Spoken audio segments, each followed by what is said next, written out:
Thank you. Thank you. Is it recording? Can you all gather? Yes, yes, it's recording. Yeah. So, welcome to the final year.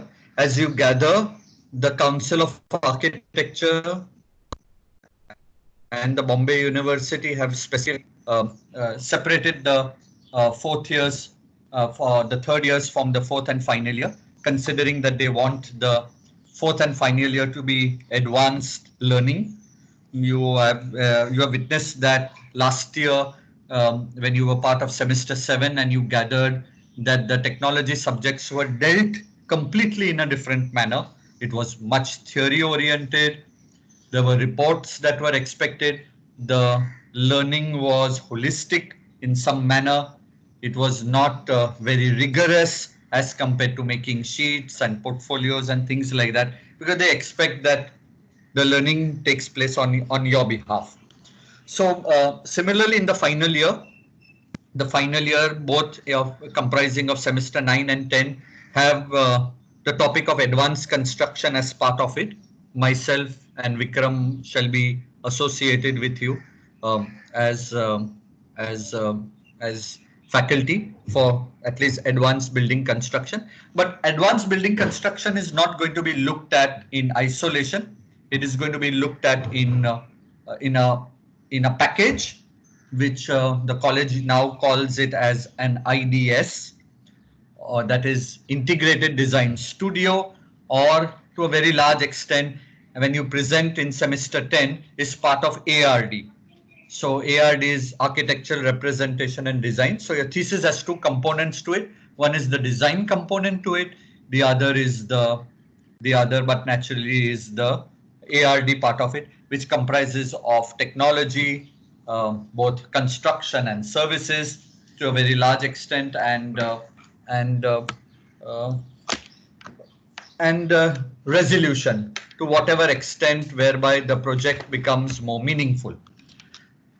So the ninth semester has a particular syllabus. So all these subjects, that is construction, environmental sciences, structure, and ARD in that sense, come together to inform your thesis in some manner. Semester 9 actually has a syllabus.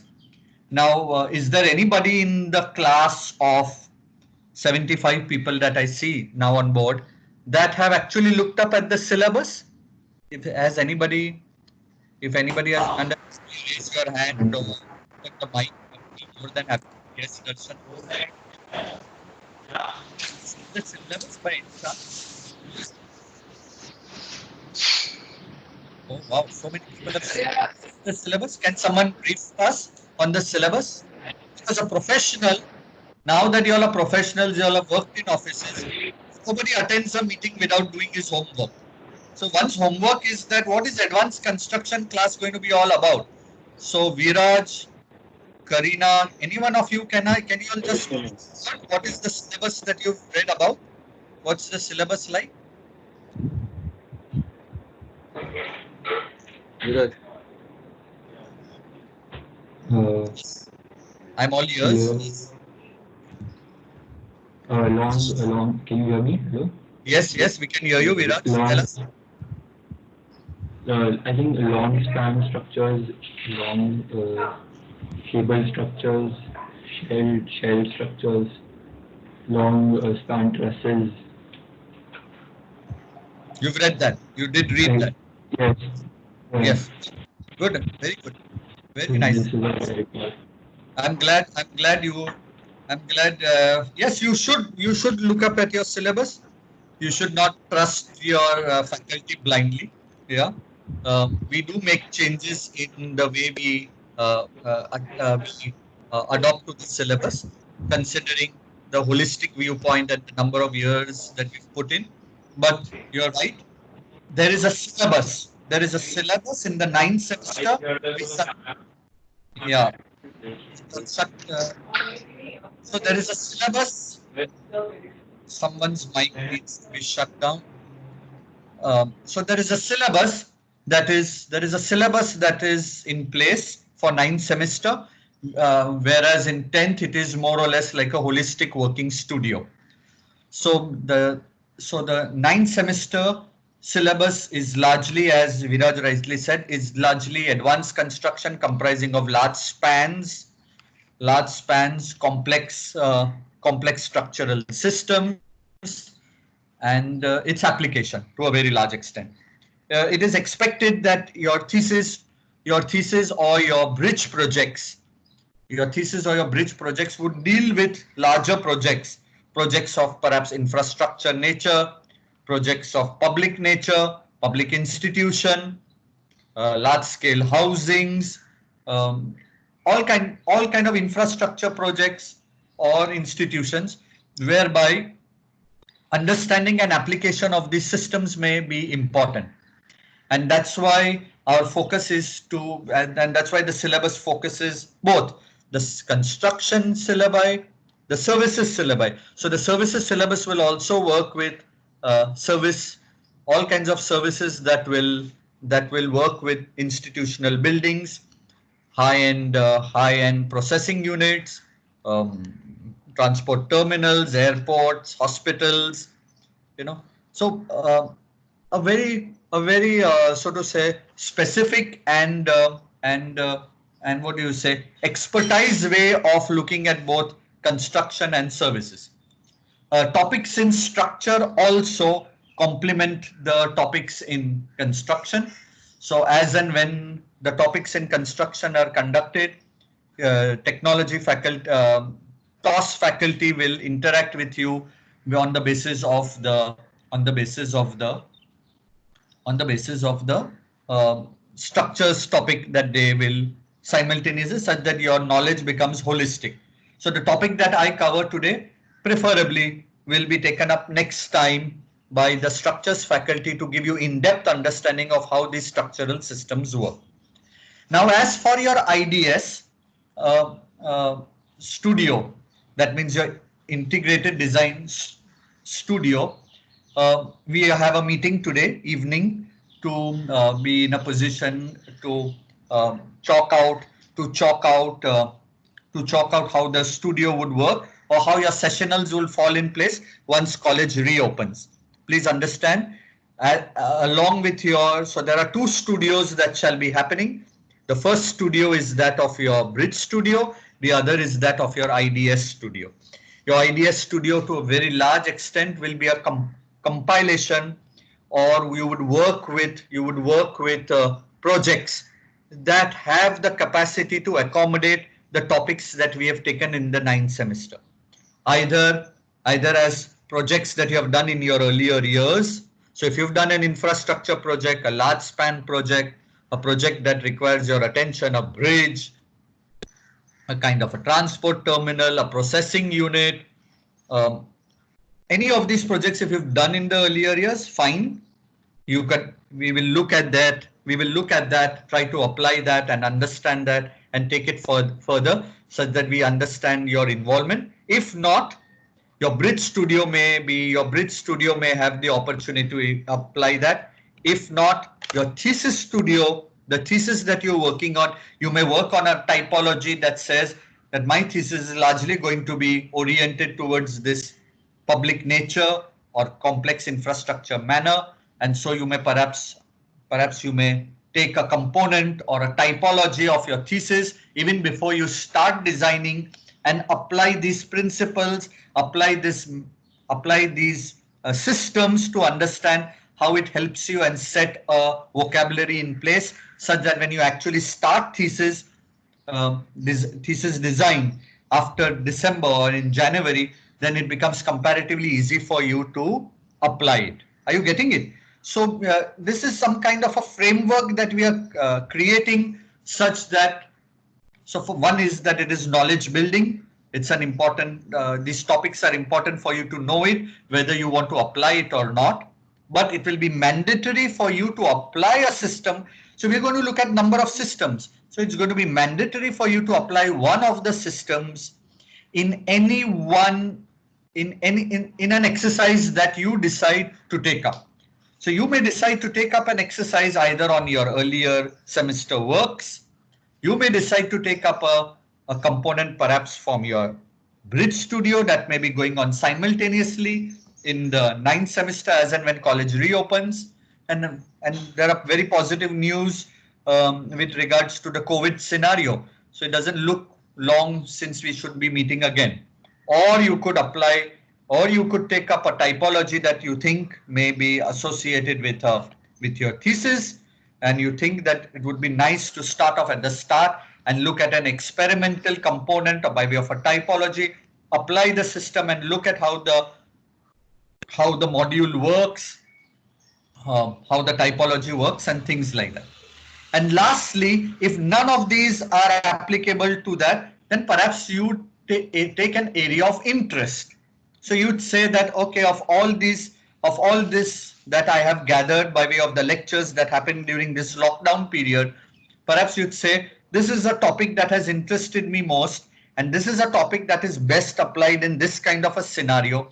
So you take up an area of interest. I'm just giving an example. You may say that, yeah, our college never works with a topic like that of an airport. I have recently moved around so frequently. I think airport is something that I need to look at in much more detail. Okay, just as an area of interest, and so what you do is the kind of systems that are introduced to you through these online lectures and services that talks about handling, air conditioning, heating, lighting, baggage management, people management, segregation, transport, tarmac side, parking side, all these services, all the construction can come together, and you can look at a component of the airport on how it works, how the module works, and it could be like an S-key, or it could be like something that you'd research on and present a paper. So it become like a report. It could be very much like a report that talks about a holistic technical understanding of a typology based on your interest. So you have 4 fronts on which you could apply. It could either be a design, it could be a Bridge Studio, it could be a thesis, or it could be an area of your interest. I hope I'm very clear of how the topics that are going to be covered need to be applied in the coming future as and when college reopens. Yeah. So that is what is understood as Integrated Design Studio. There are going to be 8 faculty associated with that studio, 2 from each of the fields. So myself and Vikram from construction. Today's class I'm going to be conducting. A couple of classes will be conducted by Rajita. She's going to be coming in to talk in for STOS on similar topics that we can do in construction. Kimaya and Meenal would be introducing topics on services and environmental sciences. So they have been conducting this course for quite some time. They have been inviting people from outside, so they'll introduce you that. And then other than these 4 or 6 people that take the theory, there are going to be another 4 people in the studio. That includes George, Mamta, and maybe Devesh, Sandhya Madam. All of these will be yet part of the studios that are going to be conducted on a Saturday. The timetable in this place, whereby they will interact with you and your areas of interest. I hope I'm very clear, and I hope I have, therefore, not missing the online lectures, preferably not missing out on the lectures is very important. We can't afford to miss out on the lectures. As I gather, as of now, there are 77 people that are there, and I have taken the attendance. I'm going to take the attendance twice, and yeah. So I've viewed the downloads, and I'm going to keep it somewhere. Okay. Okay. Yeah. I'll take the attendance again at the end of the class. Yeah, preferably to see if people are around. Bottom line, we can't afford to miss the lectures because these have been compiled over a large period of time. So we've kept adding to these topics. The topics have become richer. There are going to be around 6 topics to be conducted by the construction faculty, and around 2 to 3, and another 2 to 3 conducted by two to be conducted by Rajita for toss. Um, when the college reopens, these lectures are not going to be repeated. As you thankfully reminded me, the recording of the lecture can come to the aid of any of the any of the students who'd like to take it further. If we are all done, we've at 11:30. If there's any query with regards to how the topics and studio works, feel free to ask. Otherwise, I can share the we can start with the thesis topic. Vikram, would you like to add something if you're there? Because Vikram is on also managing the second or the third year. So Vikram, would you like to add particularly? No, that's fine, Jimmy. I think we can move on to the class, the main lecture of the day. Is there anybody in the class that has any particular query? Since I find some people did a research on syllabus, is there any particular person has any particular query? You can raise your hands.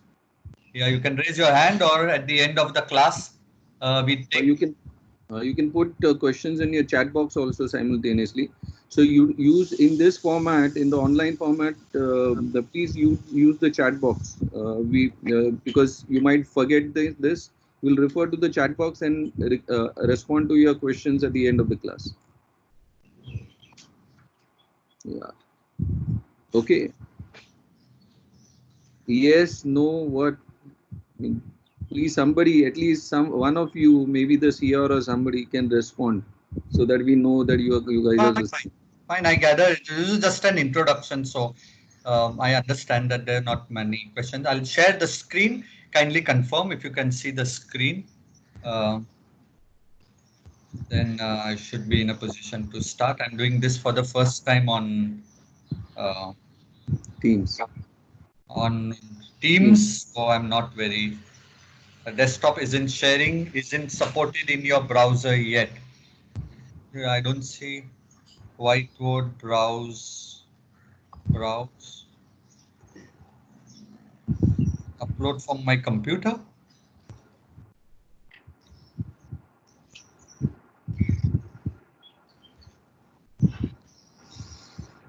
What do? I can upload the PPT directly? Yeah, you can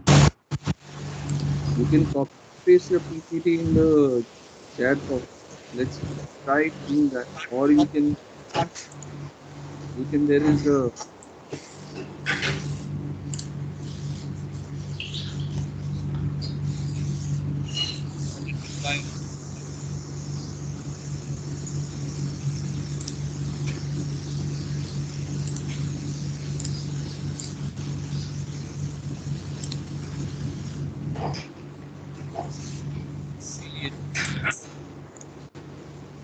this is it.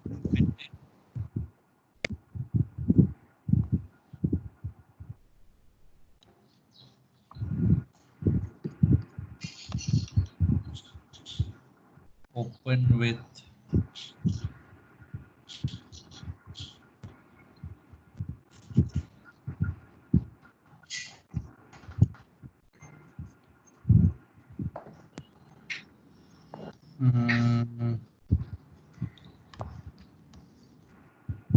download team dismiss isn't sharing.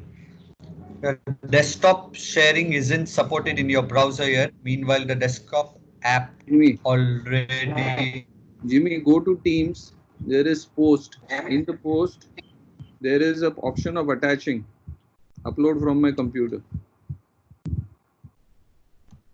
Just a minute. Just no files available. There's a browser. There's a browser that allows me to upload from my computer. Just a minute. That says desktop. That says new portal presentation.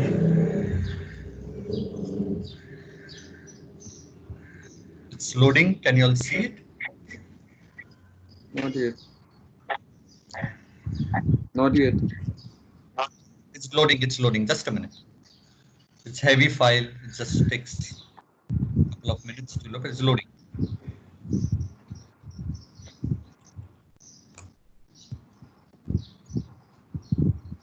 Jimmy, other alternatives in the chat box. At Yeah. the bottom of the chat box, you have this attachment icon. Attachment. Just a minute. I think there's opening. Okay. It's opening. Okay, great.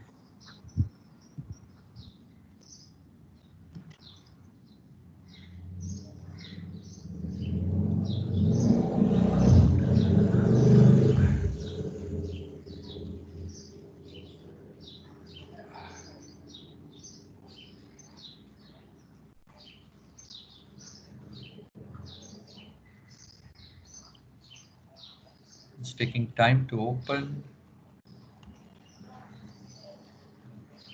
Jimmy, we can see it on the We screen. can see There it. are some long Huh? strands. We can see it. You can see the circle moving. No, not circle moving. We are seeing the first lattice and portal frames construction. Oh, I'm not seeing anything. Ah, yes, I see it. You can see that?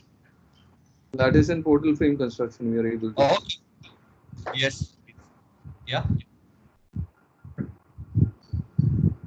Oh, sorry. I've gone further. Just a minute.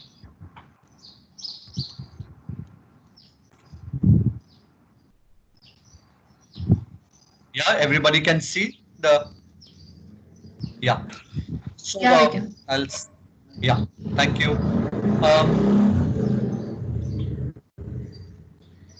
I'm sure through this slide, you'd be in a position to understand that earlier years we have seen the basic truss understanding. First of all, we've seen how metal helps in some way in dealing with, so to say, large spans, helps large spans, the from concrete onwards. As we move further, steel comes to the need of using lesser material and being able to triangulate, yeah, and being able to span larger spans, and that starts with the very basic truss, the idea of the truss in triangulation, whereby you triangulate and make it lightweight. Yeah, all kinds of trusses lead to girders, so we have some types of girders. Yeah, girders have the understanding of inner supports, and based on the spans, the girders, yeah, you can have flat trusses, you can have angular trusses, and then the next component that we go to is what we called as portals. Yeah, portals are like frames. Yeah, and unlike the understanding of the truss or the girder, where you look at the support system and the spanning system as two different components, now you're going to be seeing them as one frame, as one component. So the support system and the spanning system are looked at as one holistic component, and when you look at this component together, you are in a position to work with it to make it more efficient, slender, lightweight, and the advantages that we are going to discuss on by way of a portal. So portal is well known, whereby you see it like a frame, more or less like a frame. And the other part is that most of the times you see a portal, you can identify a portal with its corners. So here are corners that are in some sense what we call the haunch. So we usually find the haunch, and but naturally the portal. So the two distinctive characters of a portal, by way of the minute you can identify it, is one is that it looks slender. Jimmy, your voice is breaking. It So looks if you can- holistic. Jimmy, It looks just a holistic minute. as a member by way of a support system and a spanning member. It is slender to a very large extent. Yes. Jimmy, your voice is cracking. So if you can switch off your video, the stream will be lighter. Okay, sure, I'll do that. You mean this? Yeah. Correct. Okay, I'll try that. Go on. Yeah. So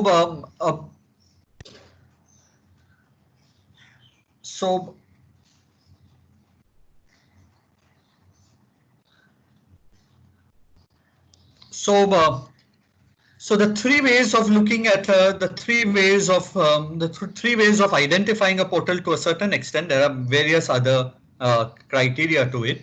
The first is that of the slender. First is that the member is a holistic member by way of its framing, by way of its support as well as spanning member.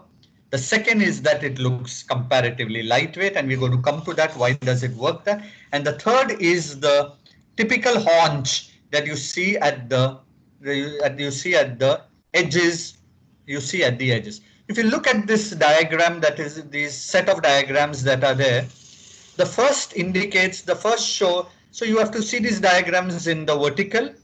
The first shows that if I have a particular span, the span suggests the depth of the beam.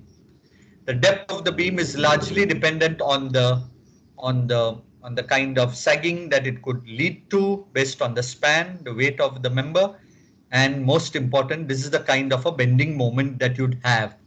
Based on the bending moment, perhaps the depth of the beam is suggested. We all know that, right? We calculate our WL square by 8 here.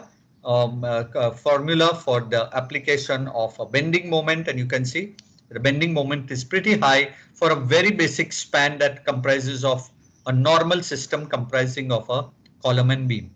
You go further on, and you introduce the concept of the portal. Yeah, introduce the concept of the portal, whereby you haunch or you strengthen the corners, and look at what happens at the bending moment. The bending moment in the column here, it was not participating in some sense as part of the load transfer. Here, now as you gather, it's a frame in itself. It's not a simply supported joint. It's a frame in itself. It's a continuous frame in itself. You find the bending moment getting transferred to its column, thereby some reduction in the bending moment of the beam. As you work with the frame, or as you design the frame, as you design the portal frame, yeah, you can see that the bending moment, if you see in the last, the bending moment reduces to such a large extent that you can get a slender frame by way of the depth of the beam. So if you look at for the given span, if you look at the beam depths, there has been a considerable reduction.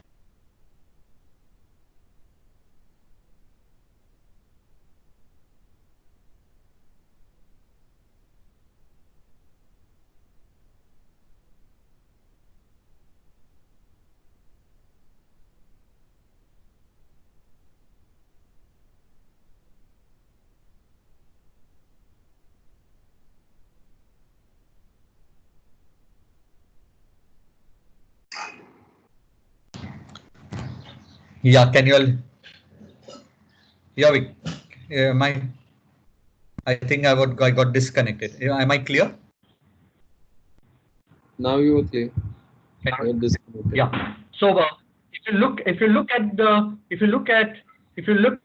three set of portals that are there, you have the option on how you'd like to design the portal based on a heavier beam. And that's usually the criteria that helps you in the portal. You work with a portal when you do not want to work with a large beam depth. When you want to work with a beam depth that is negligible in that sense, or is not because in the column beam structure, it's a catch-22 scenario. The catch-22 scenario is that as the span grows, the beam depth grows based on the two criteria. One is the span, the other is the dead weight of the material. And so you try to work with any of them, and the other takes over. So on one hand, you try to expand the span. So the beam depth increases. When the beam depth increases, with the beam depth, the dead load increases, and it's a catch-22 scenario. In that sense, the portal is a good takeaway. It has its, as you can clearly see, it has its typical features of a frame in itself, an exaggerated an exaggerated corner or a haunch, which is well known, and a drastically reduced beam depth. Yeah. Uh, here are various types of portals. So portals have been largely associated with industrial buildings, at least in India, though there is no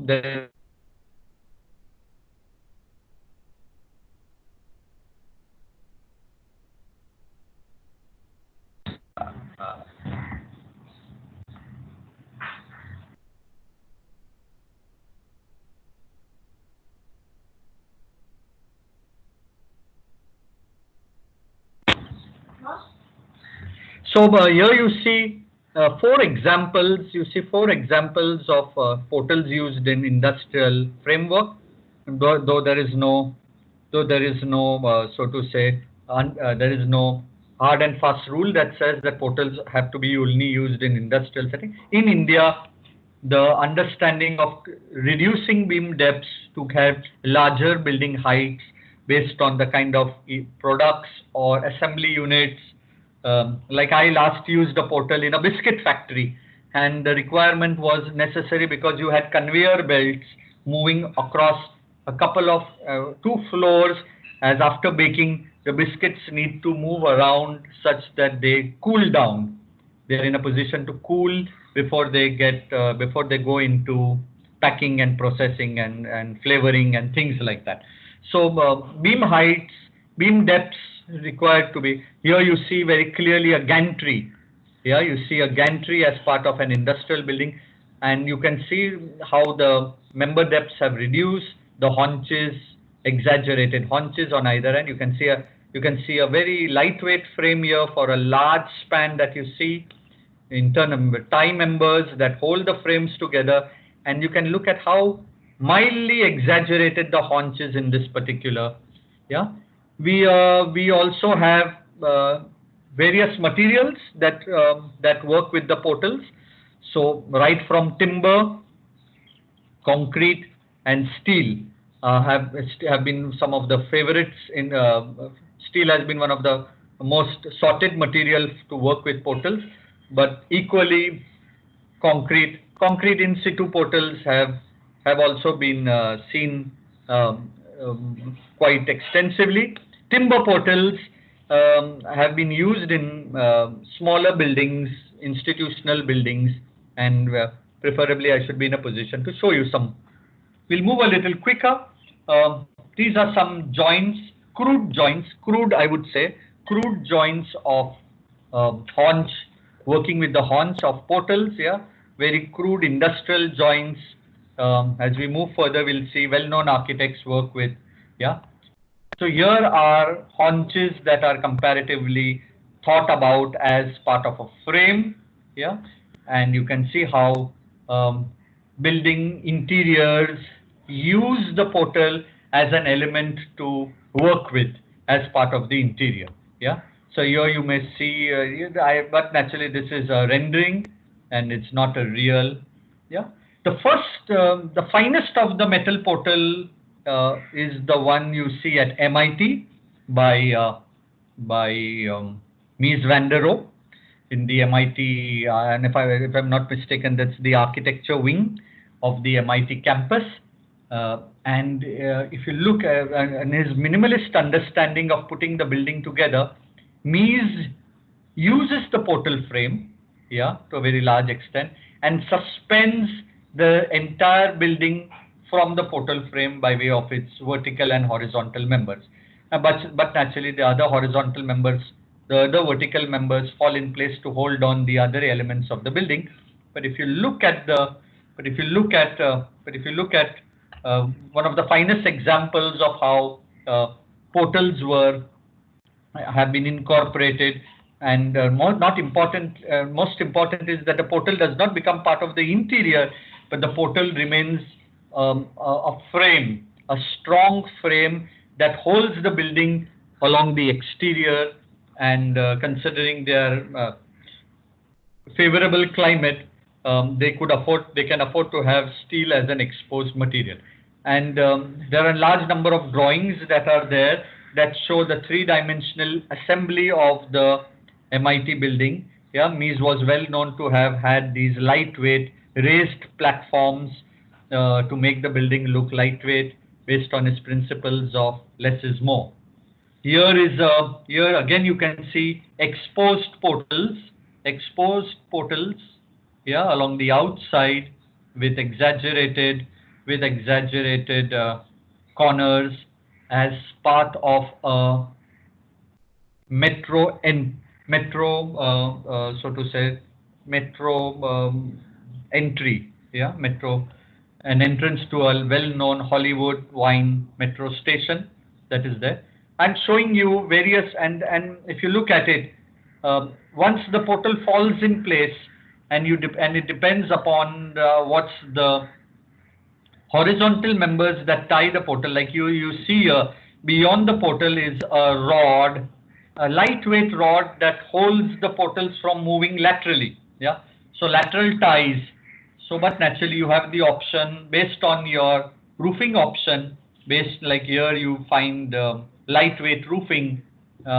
Based on your roofing options, you can decide of how to space your portals.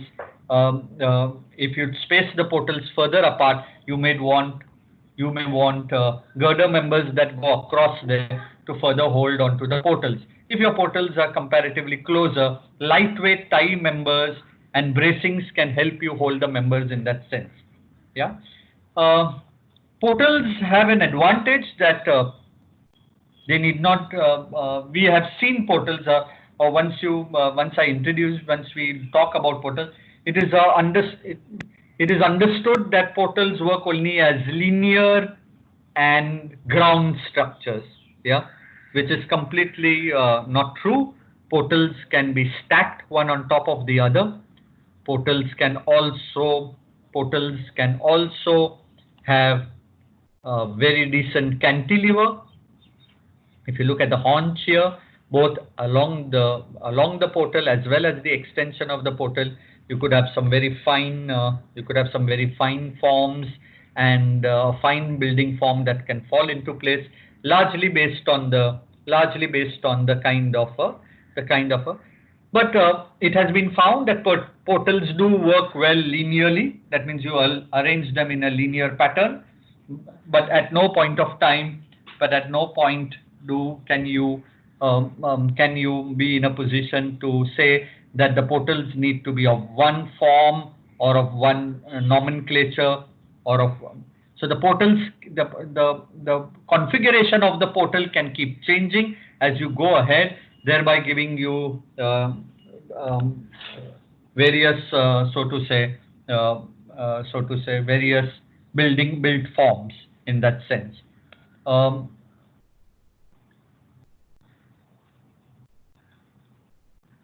It would here is an example of how portals are stacked one on top of the other to form a multi-storied building. Here frames, lightweight frames, and stacked one on top of the other to give large span. Now, portals have another advantage that you can work with what is called as fixed joints and pin joints. Yeah. So here you have if you look at the right, here you have an assembly of portals. Like you see, the ground portal has the ability to extend further with the exaggerated corner joint vis-a-vis the above portal that works as a frame. And you can look at the building moment diagrams that are drawn beside. Yeah. And you have the opportunity to make pin joints. So if I work with a pin joint, and I do not know if you know what is a pin joint, we'll come to details that are there.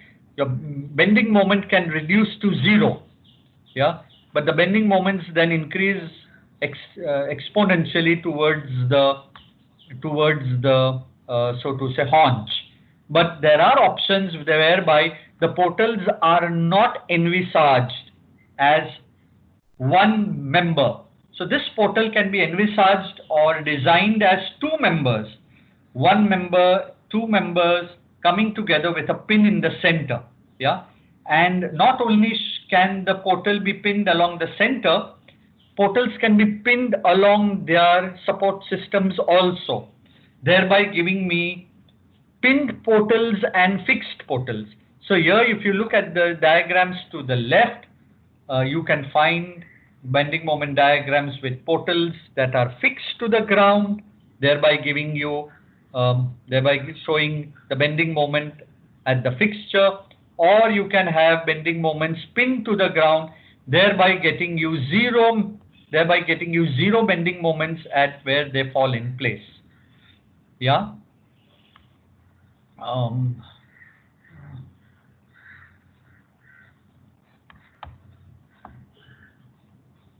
Yeah. So here, So here you see pinned supports for this couple of storied building. You will also see that here are portals kept side by side, and when you keep them at side by side, it all comes down how you design the building. You can get a portal that allows you with smaller spans. So it's not that when you work with portals, all you have to do is work with larger spans. It's how you design the portal. And so you have a portal that spans on either sides, thereby giving you passageways, corridors, yeah, subsidiary spaces, smaller bays as that would require. Here is an architect's office in Bangalore. Yeah, do I have another slide? Yeah, there's an architect's office in Bangalore who works with the idea of the portal. Sorry, I have this photograph with this big tree in between, but that doesn't stop us from imagining how this works. So here you see is this big portal that holds on, so it suspends the mezzanine floors in between, yeah, and leads to other functions, that is residence along the top, and the lower three floors as part of his office block. If you look here in plan, you can look at how the portal is assigned in the building plan in some sense, and leaves the rear to the services by way of staircases, lift blocks, and service blocks that is there. And here you can see, and he's taken the initiative to expose the concrete portal. It's a hefty member, and he's taken the initiative of exposing the concrete portal to the outside, thereby lending character to the building. Please understand, the topic that I'm covering here is largely to take away the idea that portals are usually worked by engineers for industrial buildings. I'm breaking that myth here. I am telling you that portal is a excellent long span structural member that can be used for efficiency, by way of material, by way of efficiency of use of space, but more important of all, if you know how to work with it, it can lend beautiful character to your building. Yeah, and we are seeing examples. Perhaps if an engineer would perhaps I'm not generalizing. Perhaps an engineer, if it would conduct this talk, would largely talk of how the frame would fall in place, what are the various junctions, at what spans they would be, how would they get connected, how would they get wrapped up. That's exactly what I don't want to do. I'd want you to envisage the element in its architectural manifestation. See that the element has so many, or people have worked with the portal in such varied and in such innovative ways, thereby lending character, efficiency, both to the member and the building itself. And once you have envisaged it as an architect, the engineer further adds value to it by resolving the way it should fall in place. So here, if you look at it, here I have a building that is not typically linear, portals arranged one beside the other. In that sense, it's linear in this manner, in this span. And if you look at it, I have these Y-shaped portals or T-shaped portals that extend out. Here you look at the haunch and you can get the idea. And here this acts as a portal in itself. Yeah. So there is this very nice book called Structural Systems by Heinrich Hengel that gives a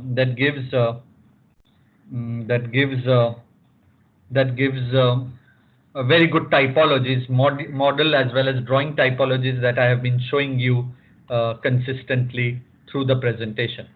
Yeah. Similarly, is this building down? You can see here it's largely tubular.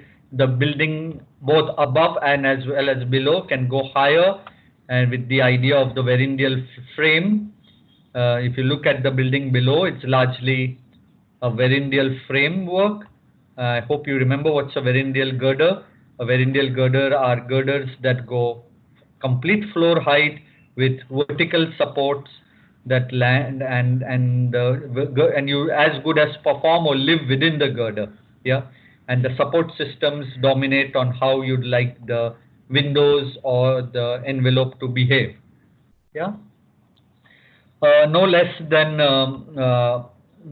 Santiago Calatrava's Leon station, Leon's interchange, railway come airport, yeah. And if you look at the,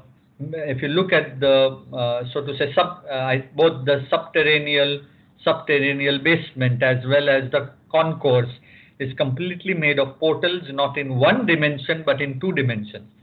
So first is that if you look at the portal, how well it has been designed. If you look at the haunches, clearly the haunches are well worked out with very well streamlined, with projections that go on. And the best part about the portal is that it does not work in one dimension. That means the portal does not go just linearly, and you do not have to depend on horizontal ties to further hold one portal from the other. Here is a portal that arises in one plane, but beyond the haunch it splits. Beyond the haunch, the portal splits to get connected by the portal besides, thereby giving you these eye-like formations or triangular formations that further strengthen the roofing of the building. So if you look at the concourse there, all these eyes or the skylights, triangular skylights that are there, are formulated based on the way the portals have been put in place.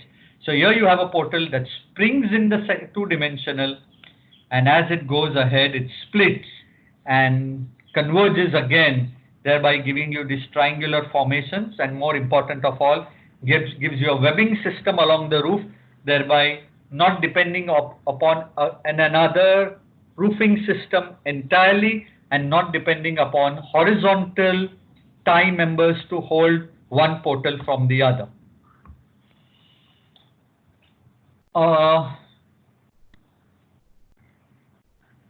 Here I have,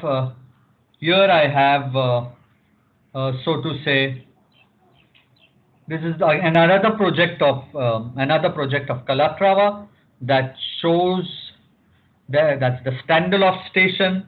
Standelhof station in Zurich, Switzerland, that shows the underpass area that's below the tracks, a heavy dew basement, a heavy dew underpass, public underpass that again is made up of these portals, yeah, concrete portals. And look at the quality of the detailing that he's worked with the haunch. Yeah. It's the depth of the member that along with the retaining wall that needs to be worked with. Look at the depth. Can you imagine if they were not portals, the depth would be much, if it was not a frame thought entirely together. Portal is a frame that comprises both of the support system as well as the horizontal system. If just imagine if if it was not envisaged as a system, as a frame in itself, it would have been envisaged as a column and a girder member or a framing member, perhaps you would not have space below it. So here is how well it has been. It's a curvilinear portal. You can look at the detailing of the haunch, but naturally all of these are fixed portals. as compared to our discussion of, so to say, PIN portals. We soon come to PIN portals. So infrastructure projects, yeah, have been a hot favorite by way of working with portals. Again, here is an example again of a transport terminal, or and you can look at how a composite building is put together by way of a concrete portal along the lower ground level and putting up of a metal portal at the first floor level. This is maybe is just very similar to our metro stations. You look at our metro stations, up to the concourse or up to the railway line, you have a concrete superstructure and a lightweight metal concourse on top of it by way of a station, thereby reducing the load on the lower infrastructure. So here you have at the corners portals with typically identified by their haunches, concrete portals with perhaps perforations to make them lightweight, and a metal portal being uploaded on top of the, yeah. That's again Standoff station. Yeah, I don't know how that slide came in between these two slides. So we did speak about the underpass below that comprised of the portal. If you look at even there's a walkway. There is a prominent walkway that works on top of the concourse. Yeah, and that too has been worked by way of portals, metal and concrete portals. Look at these metal portals that act as the subway entry. Look at the circular member that is used as a tie that holds these various frames and is able to span that kind of structure. Yeah. So none other than Calatrava has worked well with the idea of portals. Here you have pin joints, what we spoke about, and you have the option of having a portal with 2 and 3 pin joints. So I could have a portal with just the 2 corners pinned, yeah, the 2 corners, the 2 ends pinned, and the entire portal can be designed as one component. So one is how the portal is envisaged by way of design, construction, and most important, transportation. If my portals are really large, transporting those portals can be a nightmare, yeah, or as good as impossible. So here I have the option. of breaking down my portal or resolving my portal into 2 parts. Yeah, similar, identical 2 parts, asymmetrical 2 parts, but by having, so thereby making my portal easy to, thereby making my cross sections easier to work with and easier to transport. Now, pin portals, the idea of the pin is just not associated with member size. The association of the pin is also largely associated with the bending moments. So as I spoke earlier, a pin joint largely has its bending moment coming down to 0. Yeah. So if I work with a 3-pin portal, I'd have the bending moment coming down as 0 here, 0 there. Yeah. The bending moment 0 here would not mean a lot, would not help a lot, but a bending moment that comes as 0 at the base level or at the foundation level can either suggest 2 things. It can suggest that either the soil condition is very good or very poor, and depending on that, you take a decision on whether how you'd like to transfer your loads into the subsoil levels. Difficult soils, or you can say poor soil qualities. Poor soil qualities would largely work with larger foundations, and in that sense, more complex foundations, thereby resulting to pin joints. So to say, fixed joints would largely be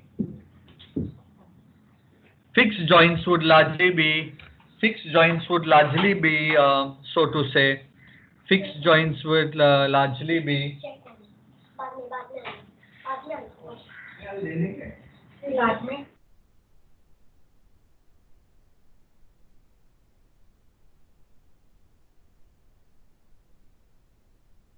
fixed joints would largely be working with easier soil, comparatively better soil conditions, thereby be able to transfer loads more easily as compared to pin joints.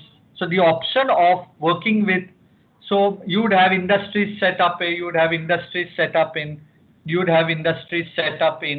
so to say, difficult scenarios or difficult conditions or difficult geographies, and you'd have the option to set up a station or a institution or a building or a working unit or a large span unit. So sometimes you work with in difficult conditions and you'd want to set up a large unit, and based on the soil quantity you would have the option whether to have a fixed or pin joint by way of a structure. So here I have a frame that is pinned at three ends, so I can have a 2-pin portal, I can have a 3-pin portal. As you look here clearly, the portal is very lightweight because of the lattice work that is done in between. So this is a lightweight lattice, metal lattice portal, and you can see various metal portals that are here in various. So the idea of the metal lattice portal used in the Salisbury Art Museum in England by Norman Foster. He uses the depth of the frame both at the level of the ceiling, both at the level of the walls to pass through all his services. So all his air conditioning, lighting, climate control, all of that perhaps are encompassed in the portal that follow further on. The building is if you look up the building is an entire tube, a horizontal tube, a very simple building, and the last of the portal that comes outside the building as he suppresses the glazing inside and creates this large window that overlooks this large green. So the building is set in the outskirts of London, and it has a ramp on the other end that takes you at the lower ends of the building, whereby all the loading of the museum or the art gallery takes place. So there's a long ramp on the other side. On this end, there's this large window that overlooks this huge green estate that is part of the complex. I think now many more buildings are part of the complex, and he uses the exposed part of the lattice portal to form the character of both edges of the building. Whereas as the building gets enclosed, he puts in wall paneling and false ceiling. So a huge number of photographs of the Salisbury Art Center are available for you to look at, of how an architect works with a large span structure and uses the advantage of the depth, and let me tell you, for this kind of span, because it's offered, the idea is that of the portal the depths are reduced, and he uses them best to incorporate the services. We all know solid web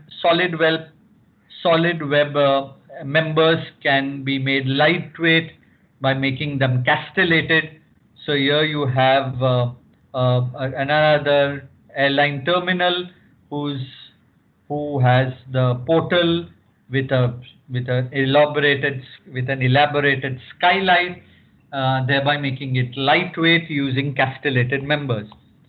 Here below is an assembly unit whereby has portals that have both lattice as well as solid web. So he intends to make the supports very lightweight, or you can say very compact, and that's how. And when the bending moments at the haunches are extensive, it makes it the opportunity to keep it. He takes the opportunity to keep it. So to say, solid web, and the rest of the portal as open lattice. Yeah, as open lattice. Here are some of our students' works. Earlier there would be a full-fledged studio in semester 9 with regards to construction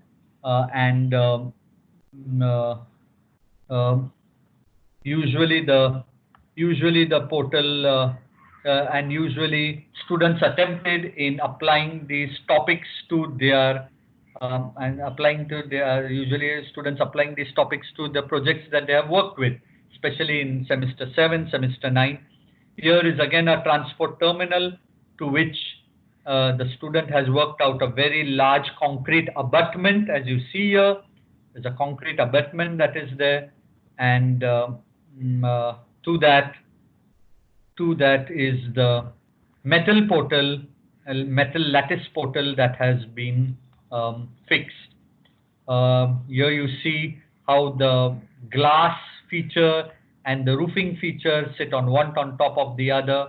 Yeah, the details have been resolved on how we'd want the rainwater to run off. You see the circular members are members that hold the portal together, and he has some fine idea of cladding some of the portals with fabric. So here he has some lattices that come out further through which the portal is used by way of fabric, is covered by way of fabric. Here are other alterations or other ways of. So these are largely airplane hangers, and as you can see, portals are a big hit with airplane hangers, be it 2-pinned, be it 3-pinned. 3-pin portals. Here you can see a clear 3-pin portal here with an exaggerated haunch, and yeah, I think the diagram says it all. I expect you to look at them carefully.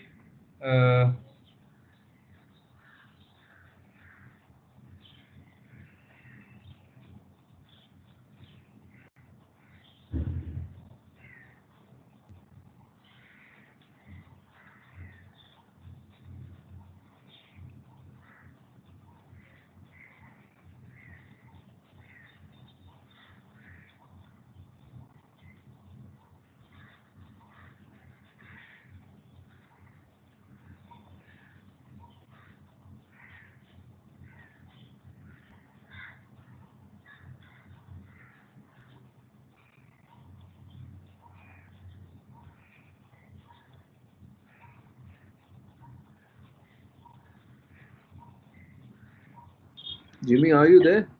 Yeah. We'll move further. Yeah, this is again a very well-known project by Nicholas Grimshaw. Nicholas Grimshaw's Waterloo Station, whereby he takes the opportunity of keeping half the structural member within the building and half the structural member exposed outside the building. So here, if you see, the part of the portal is exposed with the glazing along the inside. Yeah, as you can see here in this photograph, and the glazing is suspended. Yeah, you can see the suspended glazing that works with a lightweight frame. On the other side, you have the portal along the inside. Yeah, with a pin joint again helping with the in the way the portal has been envisaged, put together, and executed. These are portals of our metro stations. They are concrete. They are precast concrete portals. Yeah, lightweight precast concrete portals, well envisaged with skylights, lightweight notched portals. So we look at some. So I'm sure all of you have experienced them. I'm sure when you last moved via metro, especially I do not know if you moved on the. We stay on the Western Line, so we've traveled extensively between Warsaw and Ghatkopar. If you have not, the newer metro stations, I'm sure, is going to provide many more newer typologies of working with these large span structures. But here, if you see, concrete portals need not be in situ. So till now we've seen metal portal. So we've seen some in situ concrete portals when we saw a couple of Calatravas in a couple of Calatrava projects, and we saw a couple of metal we saw a couple of metal portals, both lattice as well as both lattice as well as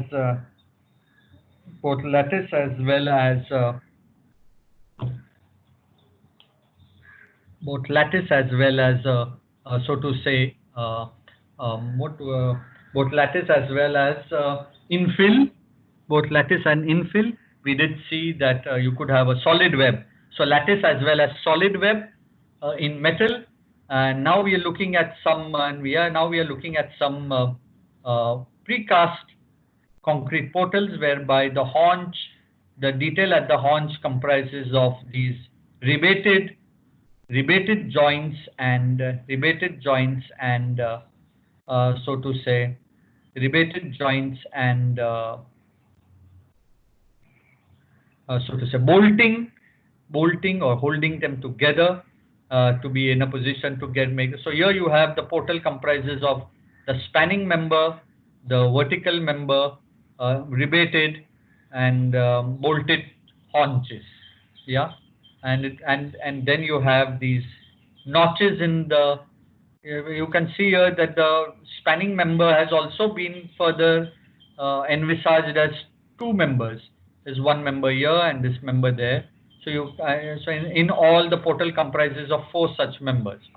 Yeah, and then but naturally you have the notches in place such that the other precast members can fall in place. And here you can see these features very clearly. Yeah, these are our own metro stations, whereby there's metal sheeting on top, skylights, and notched precast members as portal. Then you have timber portals. Timber portals have been known not to be made out of single timber members, considering the span and considering the continuity between the framing member, between the frame and between the spanning and the support member. And so you have something called as pre-lam portals. Pre-lam portals are portals that are made out of cross sections of laminates, timber laminates or thin timber sections that are glued. So you also the other name for laminated portals are also called as glue-lam portals, whereby it shows that the laminates or so if you look at the cross section, you have various of these so to say strips. So it could be made out of waste, ply waste, a lot of ply waste pieces can be put together, glued together in a formwork, bolted at certain intervals to be able to make an entire cross section comprising of shorter and longer rebated or staggered so to say timber sections. I hope you can visualize what I'm saying. That means none of these laminates or none of these plies, timber plies, are one piece. They are all in parts and pieces, put to formwork and glued together, and put to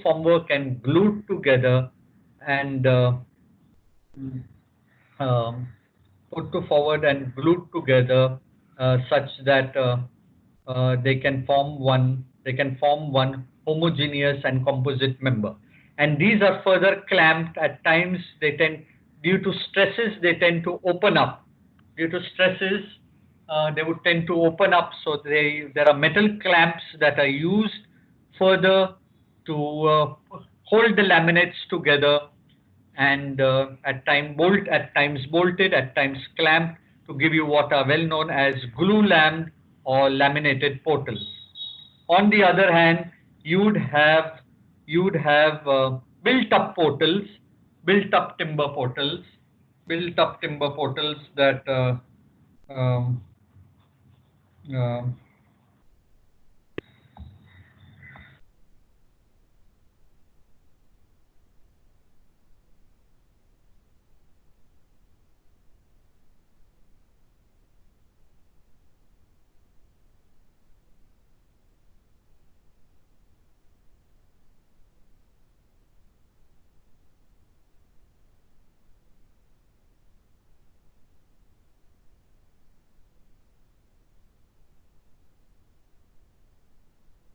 hello. Sorry, I had muted myself. These are built-up portals that are comprising of lightweight members, yeah, or strutting members in between. Made again, a lot of waste can be used, and then laminates can be used further. Laminates or plies can be used further, make them look homogeneous. You'd perhaps you'd use the frame along the periphery, strengthen the corners, by way of them, making them as solid as possible, and then in between strutting, uh, and then covering them with plies and laminates is another way of working with uh, timber portals. Hmm. Why the slide not going ahead?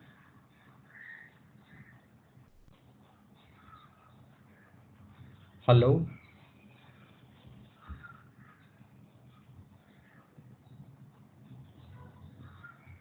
Hello, Jimmy. Yeah, it shows it's not Any going issue? ahead to some long running script. So I'll write stop script.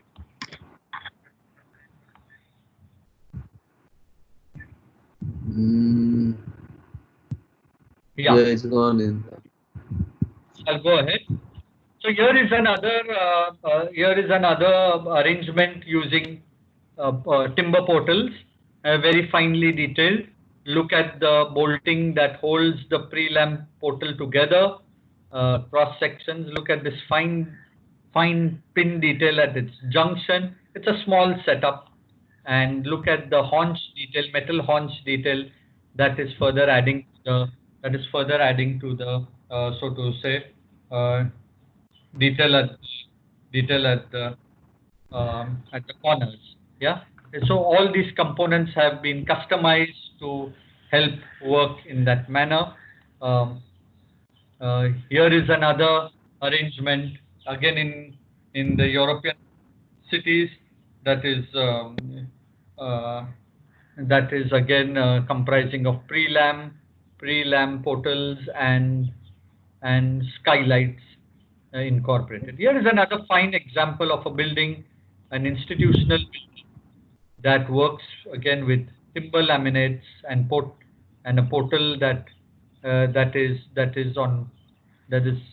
framed and then connected by the other frame on the other end. A very elaborate and very well designed. Look at these portals. These are all fixed end portals that go across with a bulge in the center, and then how they go, and you can look at how the corner details, by way of using a plate and bolting, how the corners have been strengthened. Yeah, so the corners have been strengthened using plates which have been sandwiched in between the timber members and bolted across to strengthen the corners that is there.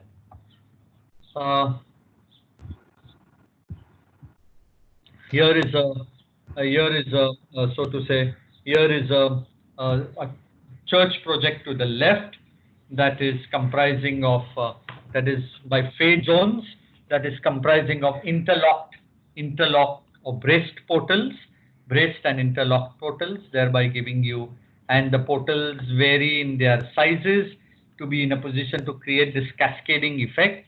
Here is an arrangement where the portal's haunch has been exaggerated by way of a bracket, yeah, and it yet serves the purpose.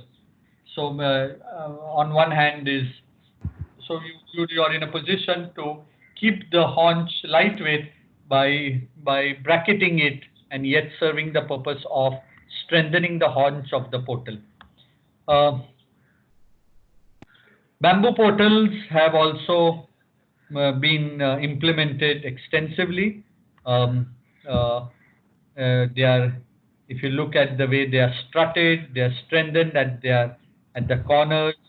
This can be understood both as a frame, as a truss, but yeah, uh, but the idea of a bamboo portal would also work well. Yeah. Here we have another student's project whereby he used cascading and so to say, um, he used portals along creating creating assembly between contours of a steep slope, and he used the portals to hold on to the earth, considering the. So if you look here, here is this idea of the portal kept along the hill slope, and other the other infrastructure is as tubes in between those portals. So you have the portal amidst along the edge of the you have the portal along the edge of the slope, and you have tube-like inserts, tube-like inserts that go across the tube-like inserts that go across the portal in the horizontal manner. Yeah, and something different that was tried. This is a project by Zaha Hadid that has also used the idea of cascading portals, and another example of how portals can create an ambience inside as well as outside. The outside you find here is the indoor pool complex where part of it is cladded on the outside, glazing, while the insides comprise of these precast portals. Yeah, and they're in cascading effect in along the interior. So the it's not necessary that all the joints come in one line, and thereby creating a kind of a rhythm in the interiors, and creating a completely different interior visual effect as compared to the exterior. So if you look here, you have the portal lines varying, and if you look here, the portal from how it has been envisaged from the inside vis-a-vis the outside has been thought about as a high plinth, a glazing, and a cladding on top of it, and how these details are further worked, that is there. Yeah, I think the class is getting long enough, and soon start. So you look at here. So that's the beauty of the. So that's the idea of the portal. That the portal need not all portals need not follow. They need not be repetitive, thereby taking the essence of the design away from the project. So here you have the opportunity to stagger the joints and stagger the triangulation, the ridge, stagger the ridge of the portal, thereby having this interior, the plain interior space to a very large extent, and which actually breaks away the monotony of a repeated structural member. We've had uh, we've not limit the so over the years we've not limited our understanding to the topic by way of just the lecture. As I told you earlier, the studio largely works with the idea of resolving or taking the understanding to a new level, whereby you work with a module or a typology and see how best works.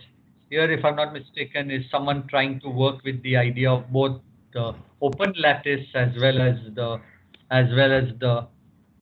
open lattice as well as the uh, solid web solid web member to understand how it falls.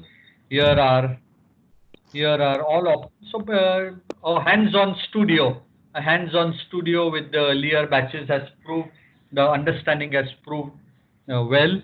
We all look forward to the college reopening, such that yeah, such that the understanding of the of the of the of this particular structural member and other topics that are covered it can be taken up positively. Yeah. So here are faculty interacting with the people who attempted smaller typologies, modules on how the frames worked, how their frames work, how people got went overboard in some sense, the kind of framing members, the kind of materials, yeah, the kind of opportunities they explored, pinning, all kinds of things with some very basic material as part of an SKI in the class. Uh, yeah, I think that's it. Before we go to other things, I think I'm done in some sense. I'll be open to questions. But before that, I'll ask, since Vikram is around, I'll ask him if there is something he'd like to add and that I may have missed out, considering I'm working with this new medium. Vikram, would you like to add something? No, there is one question. Can Kengo Kuma's timber structures be considered as timber portals? Which structure are you referring to, Pranab?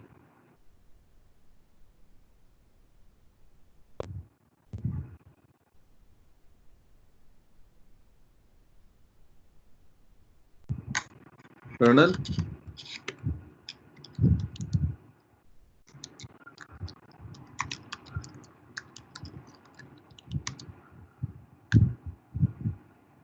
Hello? Can you hear me?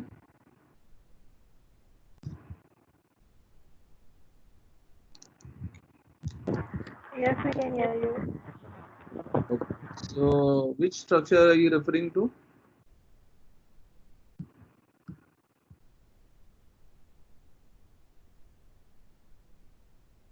I'm referring to the Gulbenkian Foundation.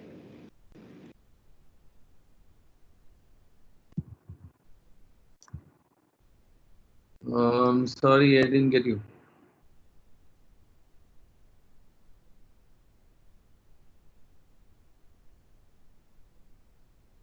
Okay. Without getting into this, see, if you look at pure timber members, you can identify whether there is the timber structure is a portal or not by understanding one very important thing. Timber cannot be. Hello? Can you hear me? Yeah, we can hear you.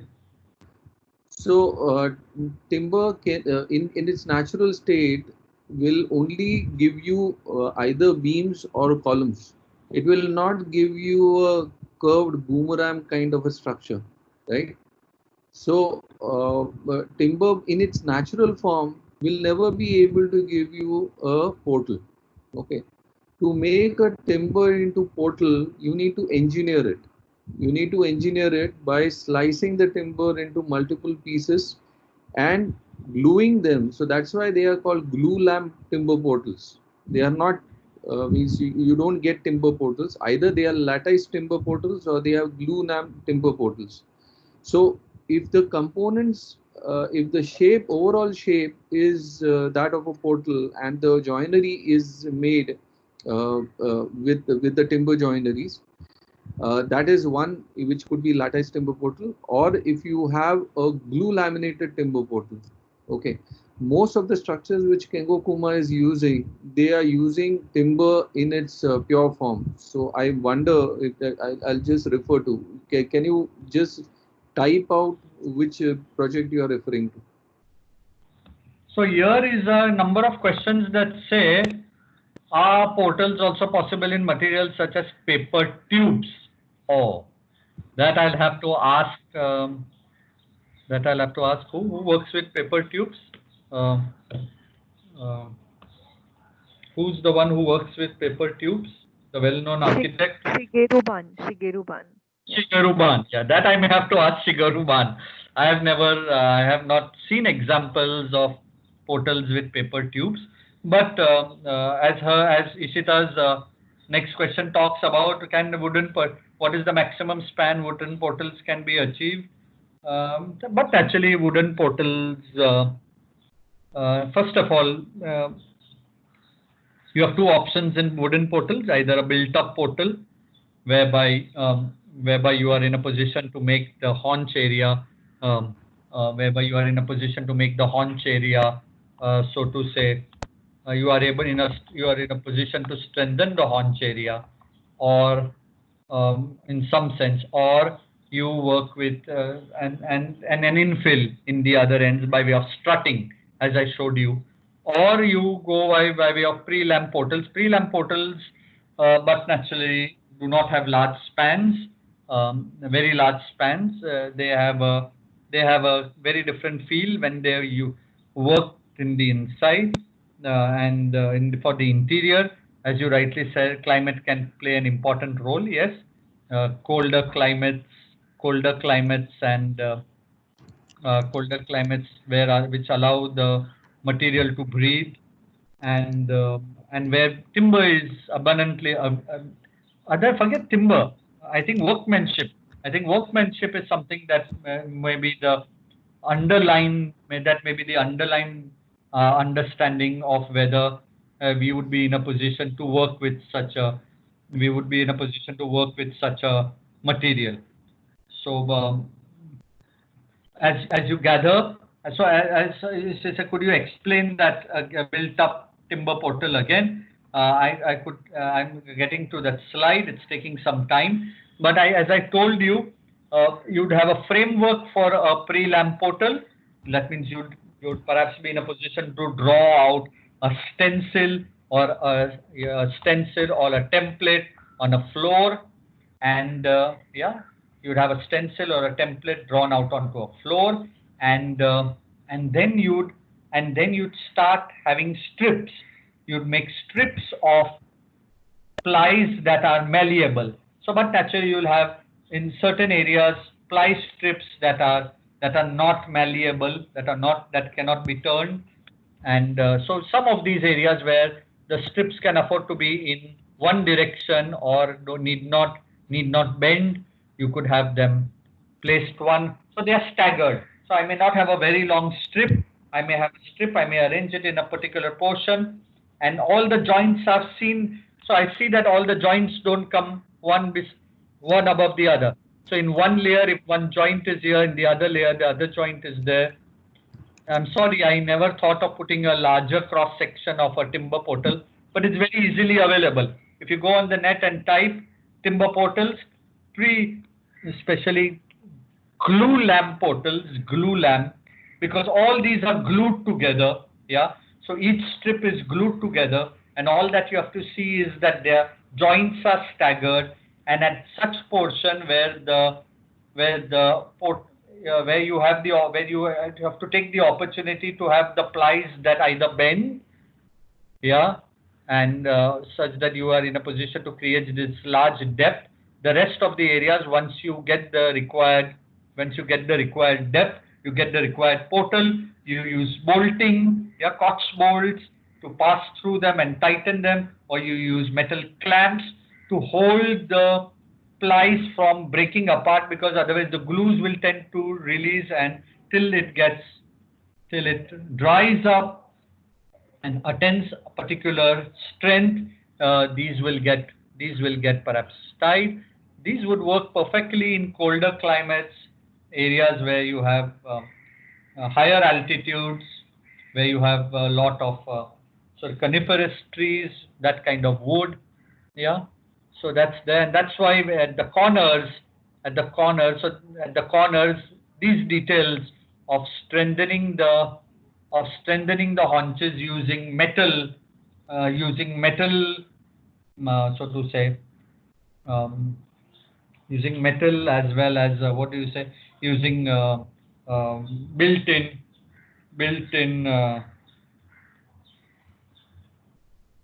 using built-in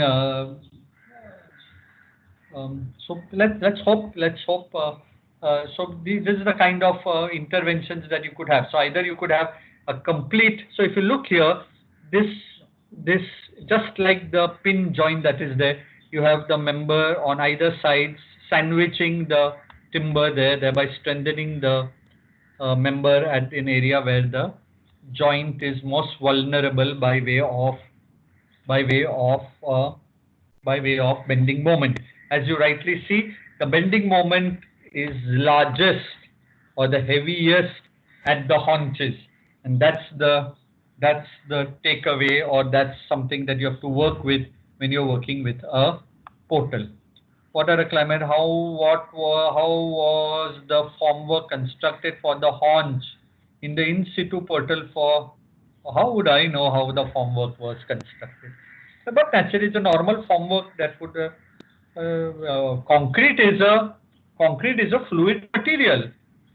So we have been stupid in casting concrete only as rectangular members and making rectangular and unimaginative forms. You do a good formwork and you pour concrete in it, and concrete will take shape. And Calatrava has understood concrete perhaps best. And so his formwork talks about fluidity. How do you get fluidity in which member can you work with fluidity best other than concrete? So all that requires is doing a good form work and pouring your concrete in it, and you get the best of the fluid forms. And so I don't think it's anything. I think it's using concrete to the idea and to the idea of fluidity is best. It can be put to. Shrustisa says, could you explain the difference between 2-pinned and 3-pin portal? Sure. 2-pinned and 3-pin portals would largely speak about the 2 pins at the ends, and the 2 pins at the ends would largely contribute to soil factor and the kind of loading that the portal would transfer by way from portal to foundation. Yeah. When you have a pin joint like this, the bending moment at the pin is 0, and that talks about working with a foundation level, with a foundation and a soil condition that is difficult to work with, or as you be all guys. So you want to transfer minimum loads to the foundation because the soil quality may be questionable or poor, and hence a 2-pin portal may work well, which only deals with load transfer, bending moment transfer at the foundation level. A 3-pin portal, on the other hand, not only works with 2 pins at its corner with regards to bending moment transfers, but also works with the 3rd pin on the top, which largely contributes to the size of the portal or the imagination of how the portal works. So the 3rd pin actually allows me to break my portals to 2 parts, but naturally, because the pin is there, my bending moment also comes down to 0 when the 2 portals come together. That means the bending moments at the haunches increase, and so working with a middle pin portal would immediately inform you that your haunches have to be much more stronger. So if you see one of these earlier slides, one of these very early slides,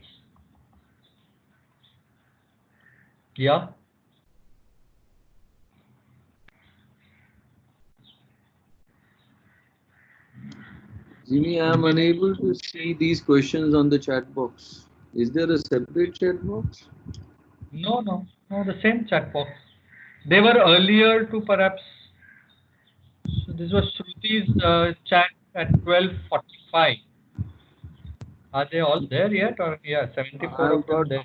12:44. Then I have got Pranal's chat in 12:33. I have responded on 12:44 and 12:48. Just a minute. These are much lower at the end. Portal is a structure concept irrespective of material. That's what you've written, and that's the end. See more. What see more? There are more questions. Portal. No, I don't see any more questions. But all the questions that you answered just now, you read from the chat. Yeah, I read from the chat. No, I don't have it over here. all those questions. Strange. Anyway, we'll take it up with Lakshmi. Perhaps you have to go down, Vikram. You have to scroll down, and you'll find them. Scroll down. So Srushti asked, would you like? Is there something to add? Because the slides are taking time to go back and forth. But here is what Srushti is saying about the difference between 2 and 3 pin portal. To a very large extent, it is both with, as I told you, Srushti, both with regards to design and both with and also with regards to load transfer and building and bending moment and how you manage bending moments. Yeah. Jimmy can't hear your voice. You can let switch off the video. Yeah. You can hear me? Yeah. So Srushti, I'm saying is that the idea of the 3 pin to the 2 pin is based both on design. As I rightly said, a 3 pin portal will allow me to work with 2 symmetrical or asymmetrical members. Very easy, comparatively easy to build, transport, and assemble. Everybody knows assembling a pinned member is going to be comparatively easier. Yeah, there is going to be opportunity for leeway, movement, all kinds of things that are there, as compared to a 2-pin portal or a fixed portal. Whereas the other understandings of the portal to a very large extent by way of pins is largely associated with load transfer and bending moment. The 2 pins below largely speak about foundation design as compared to fixed portals. Fixed portals will largely work with foundations, soil qualities that are good. Pin portals will largely work with soil qualities that are weak and that allow complex foundation designs and trying to get minimal load transfers and zero bending moments at the base of the member. Is there anything else? Is there any other query? Please feel free to ask. I'm not going to be sharing the presentation very easily.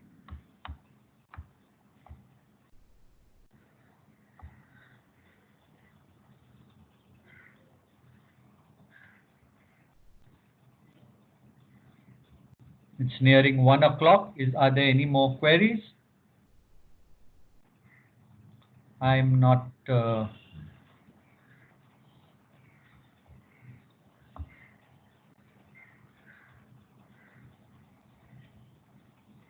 I think I'll stop the recording. That's taking a lot of the